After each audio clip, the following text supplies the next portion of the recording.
Thanks. It was a great opportunity to really bring, concrete ideas that we're setting in Brazil, and also well connected to the Brazilian G20 presidency deliverables, and that are really straightforward, connected to COP issues. In fact, given that we need to deal with the means to implement, and that's the critical point about this COP. How can we really have the financial support that is necessary for countries to be quite ambitious in their new NDCs? Thinking about instruments is really essential there.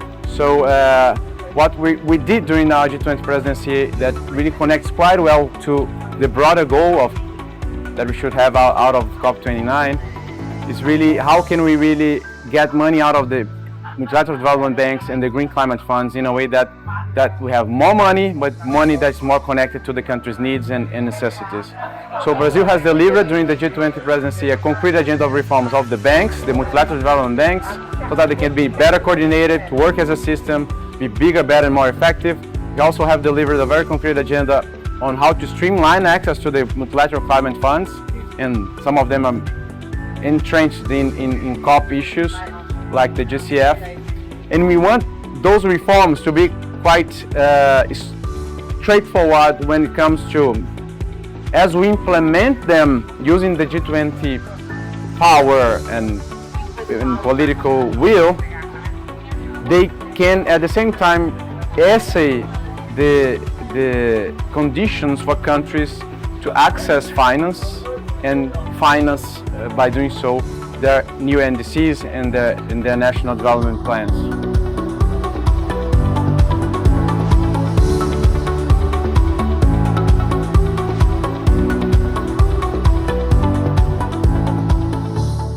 In Southeast Asia, you have a lot of opportunities as the economy of Southeast Asia countries are growing, to grow this economy in a sustainable way. So there are opportunities for just energy transition that are centered on people and the benefits for the local population, the communities, by creating green jobs, new manufacturing opportunities for solar PV modules, batteries. The region Southeast Asia is home to 25% of the world's nickel reserves, and only in Indonesia there's 25% of these reserves are being processed, so big opportunities for critical minerals in Southeast Asia. And growing these economies is really important, and we have a chance now to make sure that the local population that will be impacted by the transition away from fossil fuels, and the local communities, the workers, are really involved in those decisions that are being made by their local governments, by the central governments, and also in what is being designed in the NDCs that are discussed here at COP29.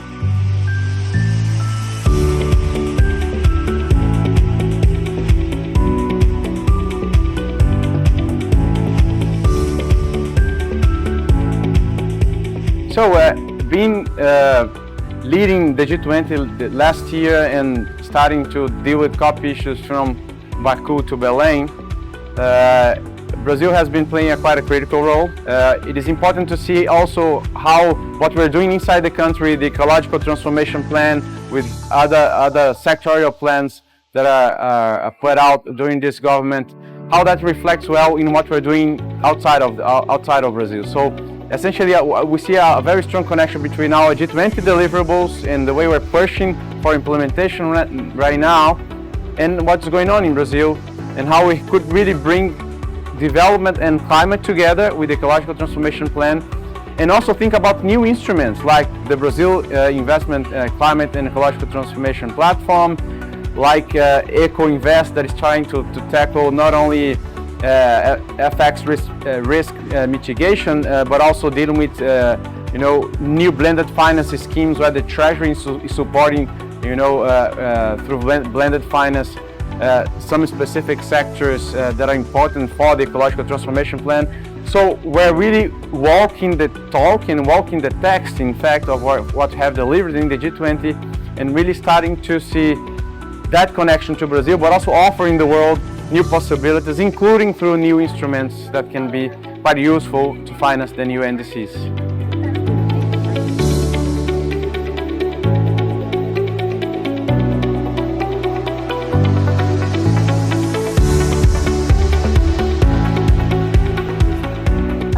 participation in this side events was about the importance of indigenous people and their rights to safeguard for indigenous land, include indigenous people in making decision process, to facilitate the access, the finance, and have some mechanism to include women, young indigenous people, and to be part of this process, the negotiation process.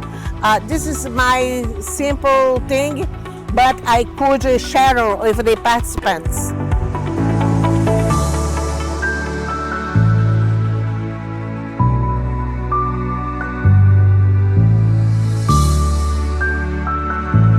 Yes, so we had a really interesting panel where we talked about this people-centered energy transition. And one of the main problems that the panelists pinpoints was that the consultation, so the social consultation with local communities and affected workers is lacking at the moment. So even when there are consultations, it's like a tick-a-box exercise. So the process itself is not enough. Obviously, you need the process to be there. But what is really missing is that the communities that are coming to this consultation, they need to be empowered and equipped to be able to contribute to the conversation. So there needs to be platforms and an organization coming together to be able to design the agenda, to come up with the key messages. Otherwise, if they come to the consultation unprepared, then they're not bringing any value to the consultation, and and the government is not going to use them. So this consultation, the panel was talking about the quality of the consultation, not only the process of the consultation.